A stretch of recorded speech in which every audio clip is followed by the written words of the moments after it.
이 시간은 중보 기도자들 임명하는 시간을 갖도록 하겠습니다.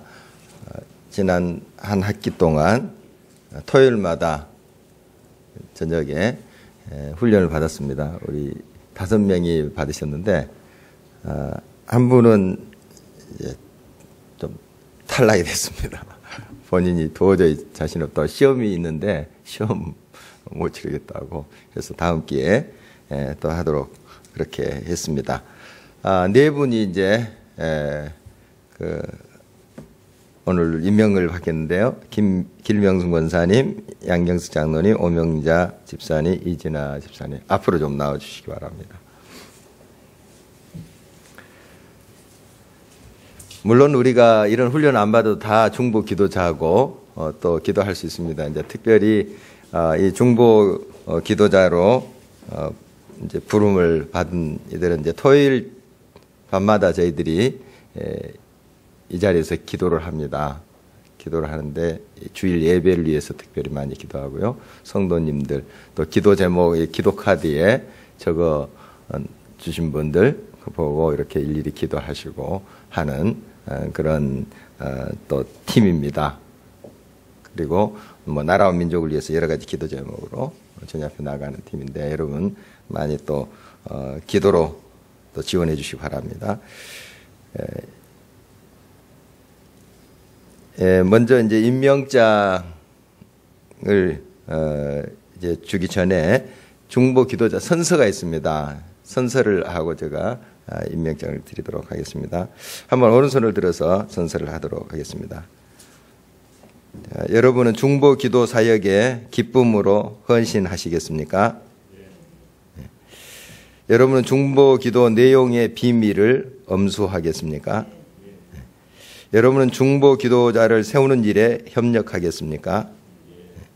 여러분은 중보 기도자로서 겸손의 덕을 잃지 않겠습니까?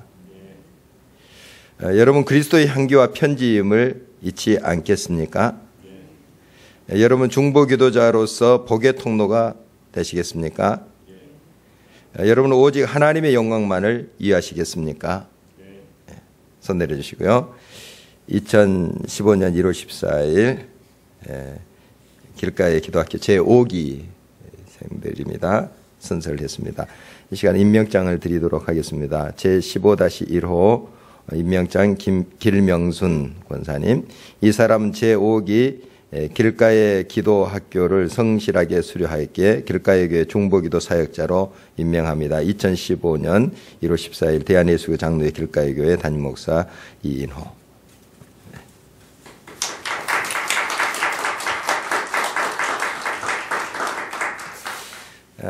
제15-2호 임명장 양경석 장로님 이하 내용 같습니다.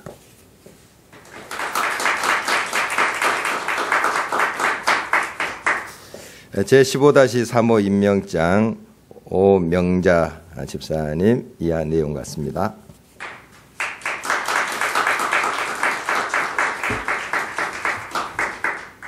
제15-4호 임명장 이진화 집사님 이하 내용 같습니다. 뒤로 돌아서 한번 인사할 때 크신 박수도 해주시기 바랍니다. 자리에 경례.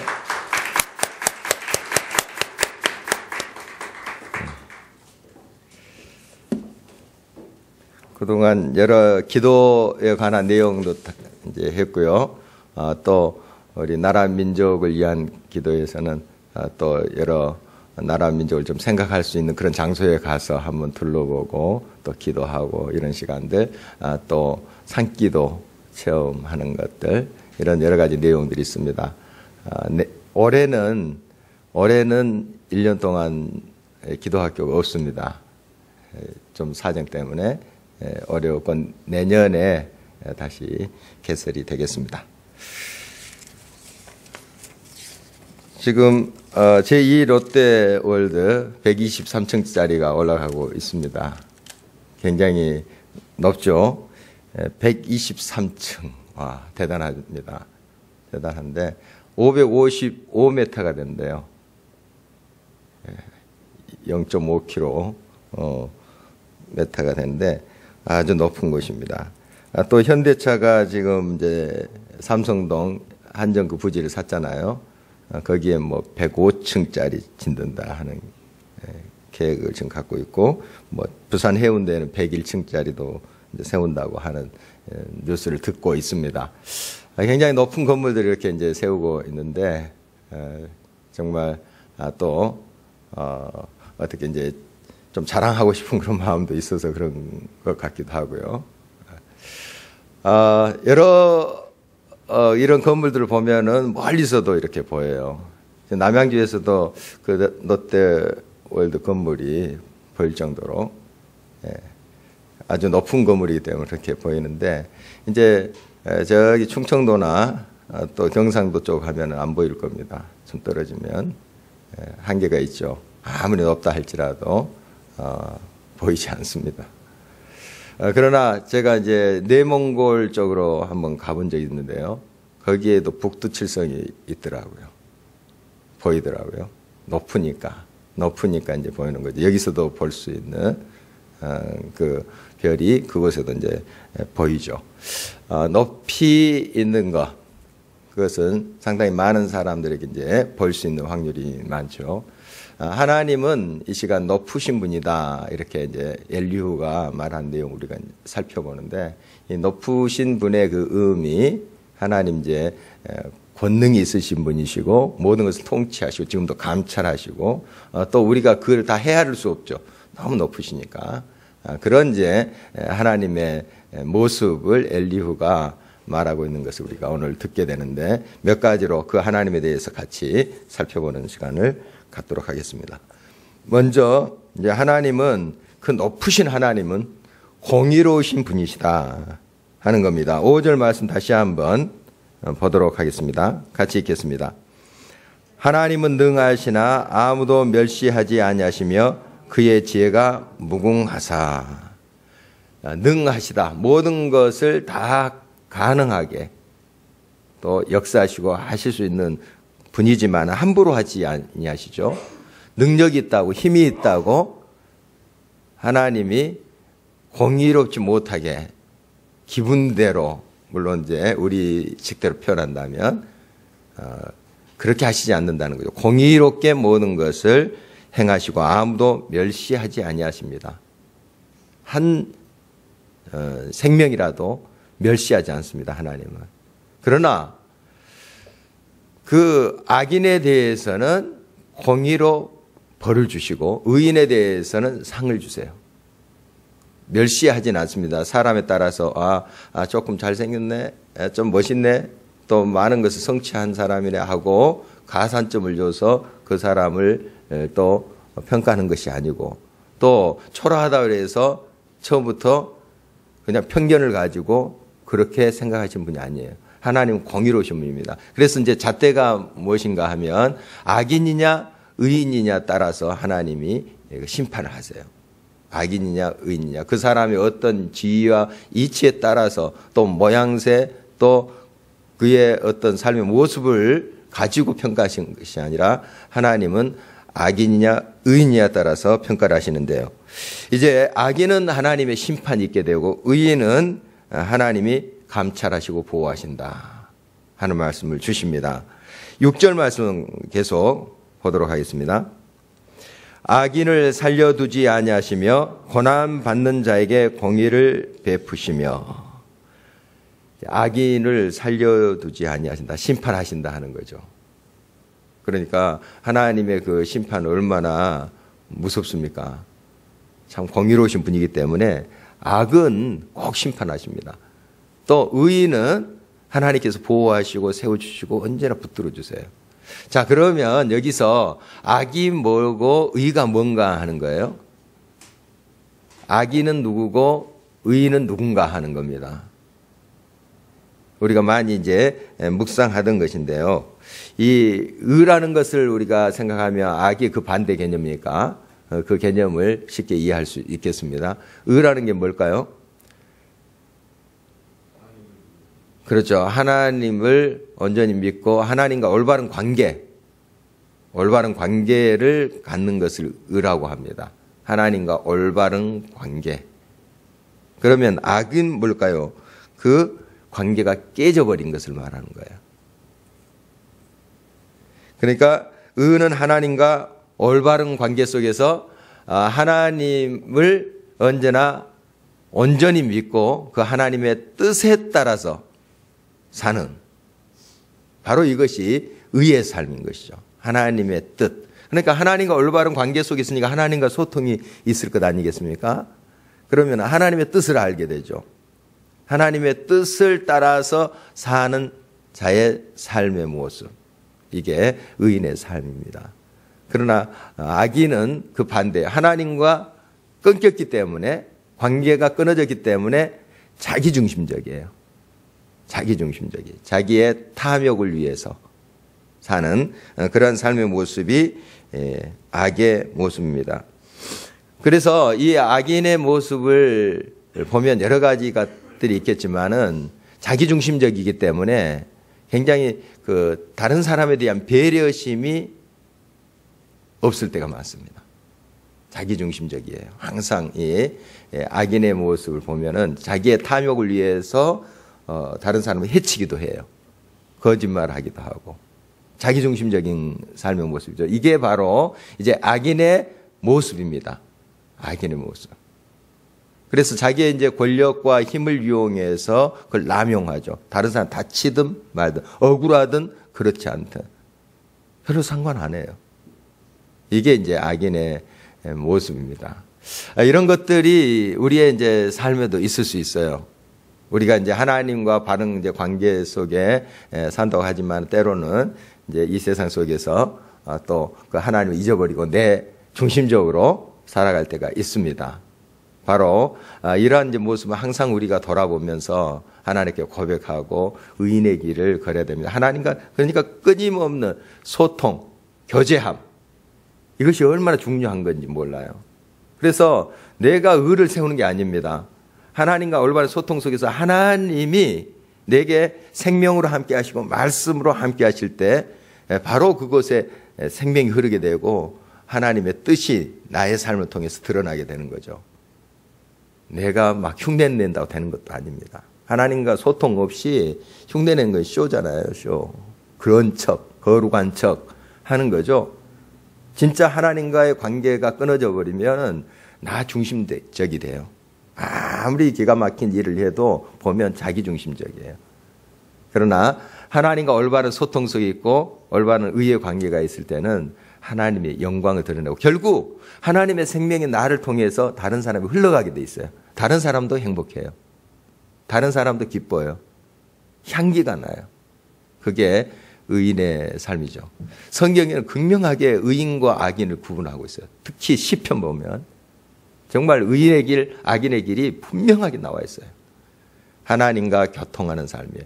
그러니까 우리가 일반적으로 생각하고 있는 악의 좀 그런 개념하고 좀 다를 수도 있어요. 비슷한 것 같지만 착한 일하고 또 법적으로 저촉이 안 되고 하면 이제 의 이렇게 생각하고 그 반대면 이제 악 이렇게 이제 세상 사람 생각할 수 있죠. 그러나 우리 성경에서 말하는 것은 하나님과의 바른 관계를 가지고 있는 것, 늘 하나님과 소통하면서 그 하나님의 뜻에 나의 삶을 비추면서 맞춰가는 것, 그게 의입니다. 그게 의예요. 그렇지 않은 것, 내 중심적인, 내 소견대로, 자기 좋을 대로 하는 그게 악이에요. 결국 그 드러나는 삶의 모습을 보면은 의인의 삶은 덕스러워요. 덕스럽게 돼 있어요. 다른 사람도 행복하게 하고 또 다른 사람도 기뻐해요. 결국 그렇게 돼 있습니다. 하나님의 생명이 흐르고 하나님의 그 복이 나를 통해서 흐르는데 그런 결과가 나타날 수밖에 없죠. 그러나 악인은 아무리 자기가 의를 행하고 뭐 대단한 걸 했다고 업적을 했다고 하지만은 결국 보면은 자기 자랑이에요. 하나님 자랑하지 않습니다. 하나님 영광 드러내지 않아요. 하나님과 끊겼기 때문에. 그래서 결국은 많은 사람들에게 폐해를 줘요. 당장 뭔가 덕거물이 그 사람 통해서 떨어질 수도 있습니다만은 그러나 결국 가보면은 자기의 탐욕으로 하나님 영광 드러내지 않고 자기의 의를 드러내는 그런 결과는 자명이에요. 그걸 우리가 볼 수가 있습니다.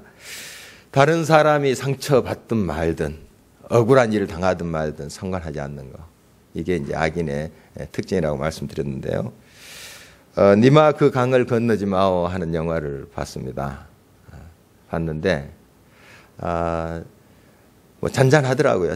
영화는 그렇게 잔잔하게 이제 진행되는데 그 한 장면에서 참 마음이 아팠어요.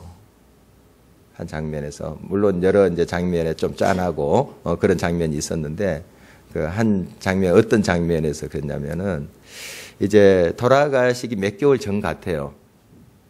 생신을 맞이하셨는데 그 할아버지가 이렇게 자녀들이 다 왔어요.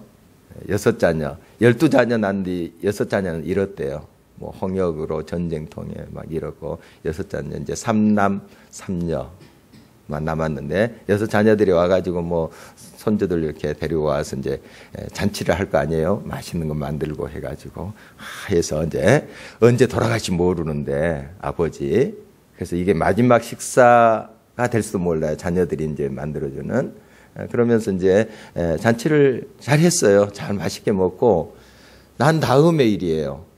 그 큰딸하고 큰아들하고 그 앞에서 싸움을 하더라고요. 뭐 오빠가 아버지 이렇게 잘 돌아보기나 했어 뭐 하면서 이렇게 하니까 또 그 오빠가 뭐 아버지에게 너가 밥 한 끼라도 제대로 해준 적 있냐 뭐 하면서 그 아버지 어머니 100세 가깝거든요. 이 할아버지가 100세 가까운 할아버지가 딱 앉아 있고 그 할머니도 이제 90세 가까운데 앉아서 이렇게 있는 자리예요. 평상 같더라고요. 평상 이렇게 거기 앉아 있는 식사 잘했어요. 옷 이렇게 잘 입혀드리고 해서 딱 앉아 있는 그 자리입니다. 그 앞에서 그 난리를 피우더라고요. 그 앞에서.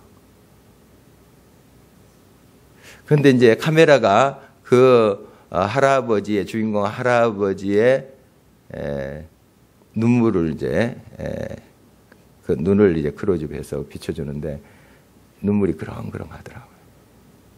말씀도 안 하세요. 그 자녀 둘이 옆에서 막 위로 써가지고 딸이 좀 굉장히 성질이 돼 있더라고요. 그래서 막 오빠한테 달라들고 오빠도 막 또 이렇게 하는데 그걸 가만히 보면서 말씀도 안 하세요. 눈에 눈물이 그렁그렁 해지는데 정말 마음이 아프더라고요. 정말 효도한다고 이렇게 상 차려서 잘 해드렸는데 그게 뭐예요? 그게 뭐예요? 그러니까 이제 악이라는 게 우리가 이제 크게 다른 사람을 막 죽이고 뭐 사기치고 물론 그런 것도 큰 악이지만은 이 다른 사람 배려하지 않는 건 말이죠. 특별히 자기 부모님인데 이제 그 몇 개월 후에 뭐 돌아가실지는 몰랐죠. 이제 많이 연로하시다는 것만 그렇게 알지만 몇 개월 후에 돌아가세요. 돌아가시는데 그 어르신 그 부모님 앞에서 그 난리 피우는 거. 참 이게 악의 모습이거든요. 이런 게. 다른 사람 상처 받든 말든 지금 내 기분, 내 감정이 이렇다는 거예요. 내 기분 나쁘다는 거예요. 확 그냥. 여러분 정말 우리도 때로는 내 감정에 쌓여서 이렇게 표현할 때가 있고 이렇게 나갈 때가 있습니다. 항상 우리 자신을 살펴야 됩니다. 의인의 길은 항상 정말 하나님의 마음을 가지고 섬기는 것 아니겠어요? 하나님의 마음을 가지고 정말 나를 비우고 겸손하게 다른 사람을 더 존귀하게 여기고 이것이 이제 의인의 마음입니다. 하나님과 늘 소통하고 하나님과 함께하는 삶은 그 하나님의 그 마음이 흐르게 돼 있습니다. 그게 돼 있어요. 그런데 그렇지 않을 경우에는 뭐 자기의 기분대로 하는 거죠. 자기의 감정대로 하는 거죠. 누가 상처받든 말든. 나중에 물론 후회하겠죠. 후회하겠죠. 그러나 그 악인의 모습은 바로 이런 많은 사람들에게 상처를 주는 이제 모습으로 드러나는 것이죠. 바로 이렇게 하나님께서는 악인과 의인을 구분하십니다. 반드시. 의인은 하나님과 늘 소통, 관계를 갖고 있는 그런 사람이고, 악인은 하나님과 관계가 끊어진 사람, 자기 중심적으로 사는 사람, 이렇게 볼 수 있습니다. 그 결과, 악인과 의인의 삶의 결과 자명합니다. 자명해요. 의인은 하나님의 큰 복과 은혜를 누리게 될 것이고 영원한 생명을 누리게 될 것이고, 악인은 망하리로다. 멸망할 수밖에 없죠. 아까 죽이신다 하는 그런 표현까지 쓰셨는데 망하리로다 하는 겁니다. 이 하나님은 공의 하나님이기 때문에 심판하십니다. 분명히 심판하세요. 8절 말씀으로 가보겠습니다. 같이 읽겠습니다. 혹시 그들이 족쇄에 매이거나 환난의 줄에 얽혔으면, 9절, 그들의 소행과 악행과 자신들의 교만한 행위를 알게 하시고, 이제 하나님께서는 모든 사람들에게 심판을 하십니다. 의인은 의의 심판, 악인은 악의 이제 심판하겠죠. 판결을 하게 되시죠. 판결을 하게 되시는데, 모든 사람에게 기회를 주십니다. 아무리 의인을 할지라도 또 실수할 수도 있죠. 또 악인도 그저 악을 행했다고 그대로 하나님께서 치시지 않아요. 기회를 주세요. 돌아올 수 있는 기회 주세요. 경고 꼭 하십니다. 하나님의 심판을 꼭 보십시오. 여러분, 성경을 보면 그냥 범죄했다고 그대로 치시지 않아요. 사람을 보냅니다. 또 여러 사인을 줘요. 경고하신다는 말이죠. 이러면 너희들 큰일 난다. 돌아와라. 이렇게 하세요. 그런데 끝까지 안 들을 때 치시는 모습을 보게 돼요. 경고를 주세요. 그러니까 회개할 기회를 주시는 것이죠. 10절 말씀 계속 보겠습니다. 그들의 귀를 열어 교훈을 듣게 하시며 명하여 죄악에서 돌이키게 하시나니. 말씀하세요. 사람을 보냅니다. 또 자기 가까운 사람을 통해서 말하게 하세요. 또 때로는 질병이라는 것을 줘서 깨닫게 하시기도 하고, 실패라는 것을 줘서 깨닫게도 하십니다. 여러 가지로 하나님께서 경고를 주세요. 경고를 주십니다. 이때 빨리 귀를 열어서 하나님의 음성을 들어야 돼요. 돌아오라, 깨달으라 하는 것을 들어야 됩니다. 그리고 하나님 앞에 두 손 들고 회개할 때 하나님은 또 미쁘시사 우리의 모든 죄를 다 씻어주신다 하고 약속하십니다. 하나님은 기회를 주시는 분이시다. 악인에게조차도 하나님께서는 돌아올 기회를 주세요. 딱 악을 행했다고 금방 치시지는 않고 기회를 주세요. 그것조차 거부하고 끝까지 하나님께 완악한 모든 자들 심판을 받게 됩니다. 이제 악인과 의인의 또 큰 차이는 순종이냐 불순종이냐예요. 순종하느냐 불순종하느냐. 하나님의 말씀을 이제 듣고 돌아오라 할 때 돌아가는. 그러나 끝까지 불순종하고 돌아가지 않을 때 그 결과는 자명한 것이죠. 11절 순종하면 어떤 결과가 주어지는가 하는 것입니다. 같이 읽겠습니다. 만일 그들이 순종하여 섬기면 형통한 날을 보내며 즐거운 해를 지낼 것이요. 순종하면, 하나님 말씀 듣고 돌아오면, 또 하나님 말씀대로 따라가면, 잘못된 거 있을 수 있어요. 우리도 완벽한 삶을 우리가 사는 것은 아니기 때문에 그때마다 하나님께서 훈계하시고 또 교훈하시고 경고하실 때 말씀대로 하겠습니다 하면 돼요. 그게 순종이에요. 순종. 그렇게 하면 형통한 날을 주신다. 이렇게 말씀하고 있습니다. 그러나 순종하지 아니하면 어떻게 되는가? 자명하죠. 12절입니다. 같이 읽겠습니다. 만일 그들이 순종하지 아니하면 칼에 망하며 지식 없이 죽을 것이니라. 결과는 너무 자명합니다. 그래서 우리가 순종하면 하나님께서는 우리의 삶의 악행, 잘못된 그런 부분들을 수술하시고 그것을 고치세요. 우리가 하나님께 돌아오면 다 고치세요. 새롭게 하십니다. 그러나 불순종하면 그 기회를 잃게 되는 것이죠. 그래서 늘 하나님 앞에 우리가 겸손하게 귀를 기울이고 하나님의 말씀을 늘 들어야 됩니다. 나의 고집대로 행하지 않고 하나님의 뜻대로 따라가는 우리의 삶의 결단들이 계속 있어야 됩니다. 14절 말씀 계속해서 보겠습니다. 그들의 몸은 젊어서 죽으며 그들의 생명은 남창과 함께 있도다. 이게 불순종한 자의 삶의 모습인데요. 남창과 함께 있도다. 이게 무슨 말인가 하면 이 이방 신전에 이 남자 창기들이 있었어요. 남자 창기들 이방 제의에 이게 공공연하게 그렇게 행해졌던 일들입니다.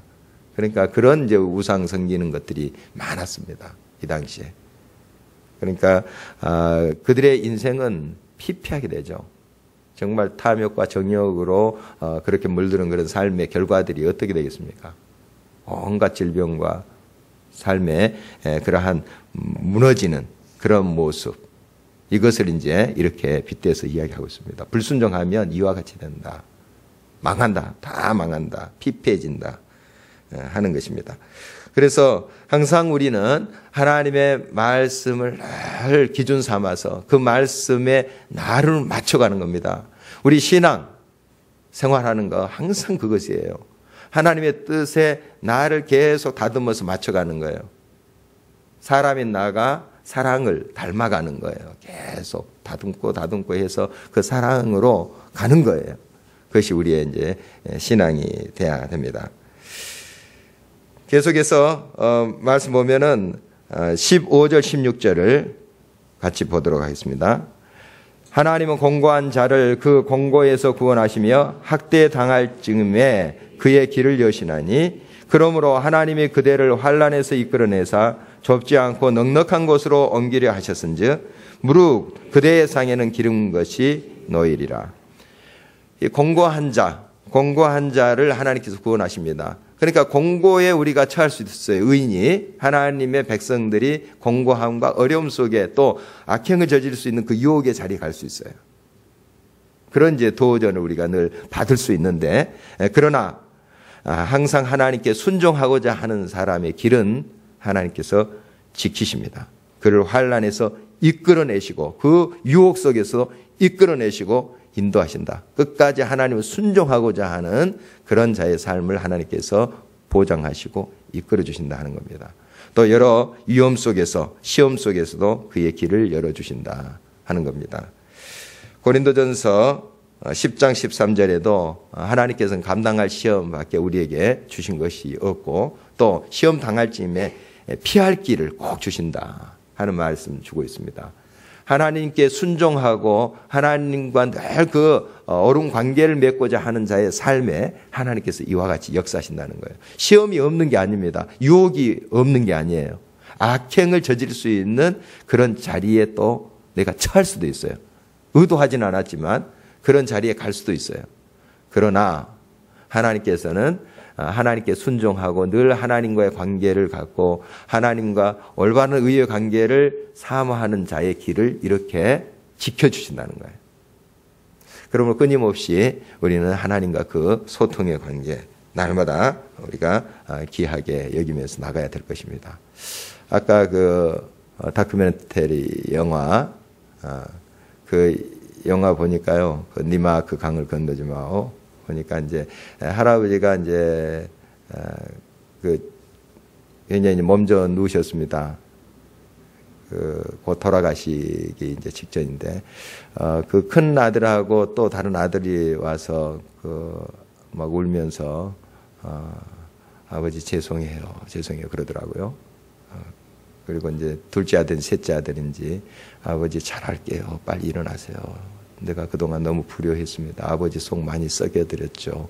하면서 막 울더라고요. 예. 그러니까 아까 큰아들 아버지 앞에서 이제 그 큰딸하고 막 대판 싸움했잖아요. 얼마나 불효한 일이에요. 그렇지만은 다시 정말 아버지 앞에 무릎 꿇고 눈물 흘리면서 죄송하다고 그러더라고요. 정말 우리가 실수할 수 있잖아요. 때로는 내 감정이 막 북받쳐서 뭐 안하무인격이 될 수도 있잖아요. 우리도 이제 그래서는 안 되지만 또 그런 실수할 수 있어요. 할 수 있는데 그걸 빨리 깨닫고 죄송합니다. 잘못했습니다.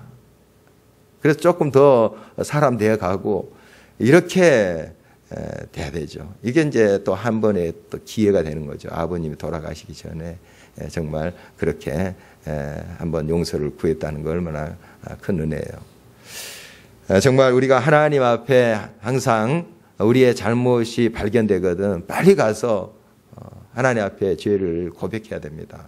하나님 죄송합니다. 하나님 자녀답게 오늘 살지 못했습니다. 내가 정말 왜 그랬을까요? 그때 내 감정이 너무 북받쳐서 그랬습니다. 하나님 죄송합니다. 다음에는 좀 하나님 자녀답게 좀 살도록 그렇게 해 주십시오. 그리고 날마다 내가 하나님 말씀으로 내가 무장되지 않냐면 이와 같이 실수를 할 수밖에 없습니다. 내가 깨어서 기도하지 않냐면 하나님께 늘 내가 영성으로 깨어있지 않냐면 이 모양입니다. 그러니 내가 더 하나님 앞에 가까이 가겠습니다. 이렇게 하신다면 하나님께서 우리를 또 용납하시고 또 새롭게 세워주시라고 그렇게 믿습니다. 이제 22절 말씀으로 가보면은 하나님의 높으심에 대해서 계속 말씀을 하고 있습니다. 22절로 가보겠습니다. 같이 읽겠습니다. 하나님은 그의 권능으로 높이 계시나니 누가 그같이 교훈을 베풀겠느냐. 하나님은 높이 계시는 분이시기 때문에 우리를 늘 또한 감찰하십니다. 다 아십니다. 다 아세요. 높이 계셔서 우리의 모든 것을 다 아세요. 우리의 마음까지 다 아십니다. 다 아시는 분. 다 아시는 분. 그리고 그분은 높이 계신 분이기 때문에 항상 영광을 받으시는 분이십니다. 그리고 모든 이들이 마음만 먹으면 볼 수 있어요. 하나님 볼 수 있어요. 높이 계시니까. 물론 이제 우리가 육안으로 본다 하는 뜻은 아니죠. 하나님을 만날 수 있다는 거예요. 가까이 계실 때 그를 부르라. 만날 수 있다는 겁니다. 누구든지 저 아프리카에서도 만날 수 있고 저 남아메리카에서도 만날 수 있어요. 누구든지 저 감옥에서도 만날 수 있어요. 누구든지 다 만날 수 있습니다. 높이 계신 분이 때문에 다 볼 수 있다는 거예요. 다 볼 수 있다. 그런 이제 하나님이십니다. 25절 같이 한번 읽어보도록 하겠습니다. 그의 일을 모든 사람이 우러러보나니 먼 데서도 보느니라. 맘만 먹으면 볼 수 있어요. 사실 맘만 먹으면 우리가 교만해서 안 보려고 하기 때문에 그렇죠. 하나님의 역사는 지금도 믿음의 눈으로 보면 다 보여요. 먼 데서도 볼 수 있느니라. 하나님의 역사는. 여러분 이제 눈을 들어서 한번 저 하늘을 쳐다보십시오. 하늘의 신비, 그 우주를 보면 하나님의 계심을 우리가 볼 수가 있어요. 이게 이제 하나님의 자연 계시라고도 하는데 볼 수 있습니다. 다 볼 수 있어요.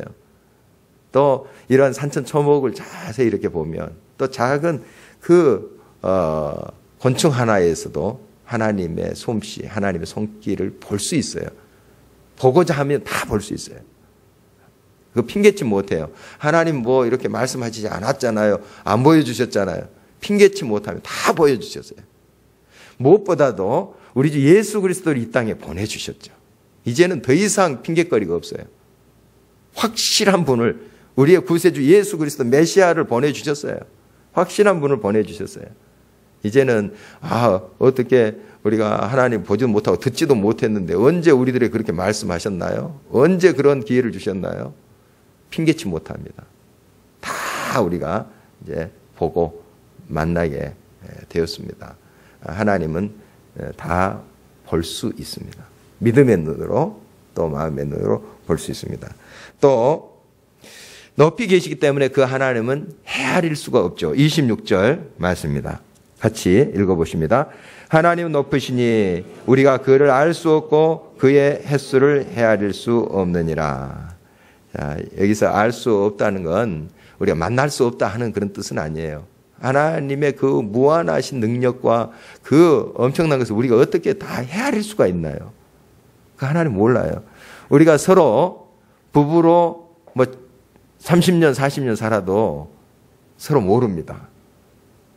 알 것 같지만 모릅니다. 몰라요. 예. 계속 님하 영화를 좀 이야기하게 되는데, 그 할아버지 할머니가 70 몇 년 동안 같이 사셨더라고요. 같이 사셨는데, 서로가 어떨 때는 이렇게 티격태격 하면서 이렇게 하는 모습 보면 아직까지 잘 모르는 부분이 있는 것 같아요. 서로가. 그렇게 오래 사서도, 우리가 다 알 수 없어요. 하나님 어떻게 우리가 다 헤아릴 수 있습니까? 헤아릴 수 없어요. 우리가 알아가는 거죠. 우리가 하나님을 안 것처럼 어느 경지에 도달한 것처럼 그렇게 한다면 교만한 것이죠. 아무것도 사실 모르는 거예요. 사실 기퉁이 조금 알면서 대단히 안다, 이렇게 우리가 생각하죠. 우주에 대해서도 우리가 얼마나 압니까? 우주조차도 사실 거의 문외한에 가깝죠. 조금 이제 뭐 과학에서 뭐 이렇게 이야기한 것쯤 좀 알고 있는데, 정말 깊이 들어가면은 뭐 신비스러운 거 천질 거예요. 모르는 게 더 많은 거죠. 하나님에 대해서 우리가 뭘 압니까, 사실? 몰라요. 조금 내가 경험했던 그 하나님에 대해서 나누고 이야기할 뿐이죠. 겸손해야 돼요. 겸손해야 됩니다. 하나님만이 높으신 분입니다. 나는 참 낮고 낮은 자리에 있어요. 항상 그 하나님 우리가 기억하면서 하나님 앞에 나가야 되겠습니다. 오늘 말씀 이제 27절 이하에 보면은 그 하나님의 높으신 그 위대하심을 이제 자연현상, 이렇게 빗방울이 떨어져서 또 수증기로 올라가고 또 이렇게 하는 그런 이제 모습으로 그리고 있습니다. 이런 거 보면은 얼마나 신비스럽습니까? 우리가 그렇게 과학적으로 만들 수가 있나요? 막 번개치고 벼락치고 하는 모습 다 그리고 있는데, 하나님이 이렇게 위대하신 분이다. 우리가 어떻게 범접할 수 있는가 하는 것입니다. 그 하나님, 높으신 그 하나님이 결국 우리의 아버지시다 하는 것입니다. 정말 우리가 헤아릴 수도 없고 도저히 다가설 수도 없는 그분인데, 그분이 오셔서 나랑 함께하자, 일어나 나와 함께하자, 이렇게 말씀하시는 거예요. 얼마나 큰 은혜고 큰 사랑입니까? 이것을 우리가 알아가는 거예요. 그 높으신 분, 정말 내가 함께 할 수도 없는 분이에요. 진짜. 그런 분이 일부러 나를 찾아오셨어요. 저와 여러분을 찾아오셨어요. 우리와 함께 하십니다. 그것이 사랑이에요. 그것이 은혜고, 정말 우리가 그 사랑을 알고 늘 하나님과 소통하면서 교제하면서, 하나님은 지금 나를 만나기를 원하시는데 내가 바쁘다고, 내가 다른 일을 먼저 해야 된다고, 다른 중요한 일이 있다고 막 그러고 있는 거예요. 사실 하나님 보시면 우습죠. 우스워. 하나님 뭐가 아쉬워서 우리를 만나요? 여기까지 찾아오세요. 내 마음의 문을 두드려서 무엇이 아쉬워서요? 사랑이죠. 사랑으로 다가오시는데 우리가 뭐 대단한 것처럼 나의 중심적으로 그렇게 살고 있습니까? 우리 겸손하게 하나님 앞에 늘 나아가는 우리들이 돼야 되겠습니다. 높으신 하나님, 또 위대하신 그 하나님, 그 하나님이 나의 아버지 되시고 나와 동행하신다는 사실 늘 기억하면서 믿음으로 나아가는 우리 모두가 되었으면 합니다. 우리 함께 말씀을 기억하면서 기도하기를 원합니다.